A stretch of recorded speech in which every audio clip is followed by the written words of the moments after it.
We've all heard the question, what should I get for my next car? Well, let's say you need a truck. You need something spacious, you need something big, and you need something powerful and reliable. Well, let's say you're going to get a Ford. It's reliable and it's pretty good. Let's say you can get the F-150 with a V8, powerful, reliable, or you can get the F-150 Lightning, an electric car. Which one should you get? Well, you should get the electric version, because electric cars are better than gas-powered cars, mainly because they have no carbon emissions, they're more spacious, and they're more reliable. As I mentioned, electric cars have no carbon emissions because they don't burn the fuel.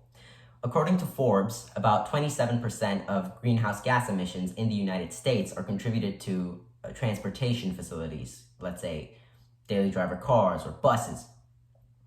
Well, this percentage is higher than any other category of producing greenhouse gases, and it can be lowered by just using an electric car.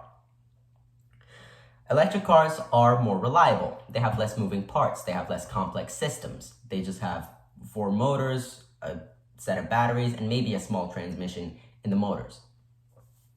As compared to gas-powered cars, which have a whole engine, which is very complex by itself. A transmission, a differential, a drivetrain, the whole braking system, which is shared between the two, but that is also more complex.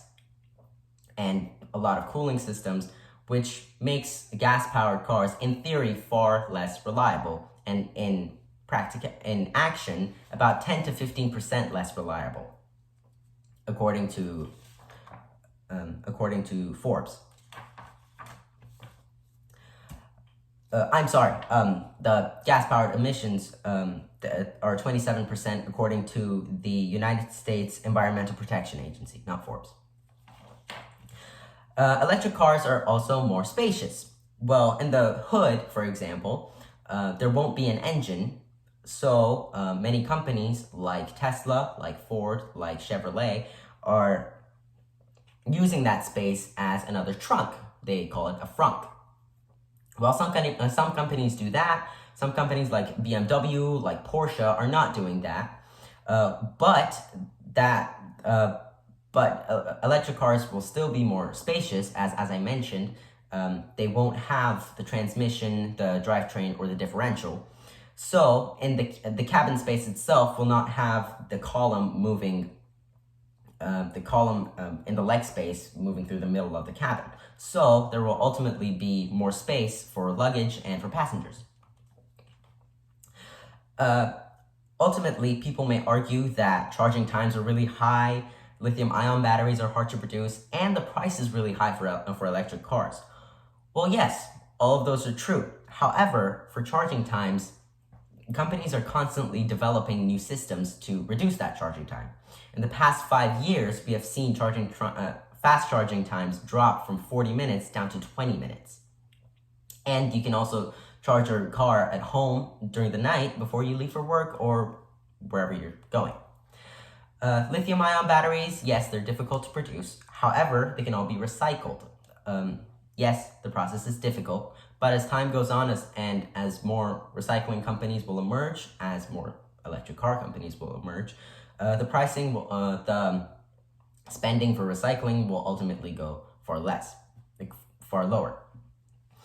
And pricing for EVs will be temporary because currently there aren't that many companies that are producing EVs, especially affordable daily driver EVs. So, again, as time goes on, more companies will shift their focus to EVs rather than gas-powered cars. Most notably, for example, Dodge is doing that, going from V8s to making electric muscle cars. So there will be more supply for the current high demand of customers for electric vehicles, so the pricing will be lower. In the end, we're all going to have to save our planet from climate change. We don't want to burn this planet to death. So we should start using more sufficient systems of transportation, most notably electric cars. And companies should help people do that by shifting their focus from gas-powered cars to electric cars. And you might think, what's going to happen to sports cars? What's going to happen to iconic muscle cars like the Mustang? Well, they're going to always remain the icons of motorsport that they are, and they will become luxury goods or collector items, like Swiss watches. Thank you.